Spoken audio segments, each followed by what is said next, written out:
Değerli izləyicilər, videonu bəyənib kanala abunə olun ki, hər kəs son xəbərlərdən anında məlumatlansın.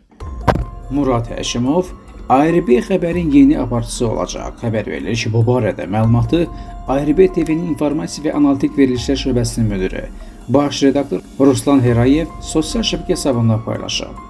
Qeyd edək ki, Murad Həşimov bundan əvvəl 5 il Sosial Xidmətlər Agentliyində mətbuat katibi vəzifəsində çalışıb. O, daha əvvəl Mədəniyyət kanalında xəbərlər, İnteraz televiziyasında səhər xəbərləri proqramlarının, Aras FM radiosunda səhər buraxılışının aparıcısı işləyib.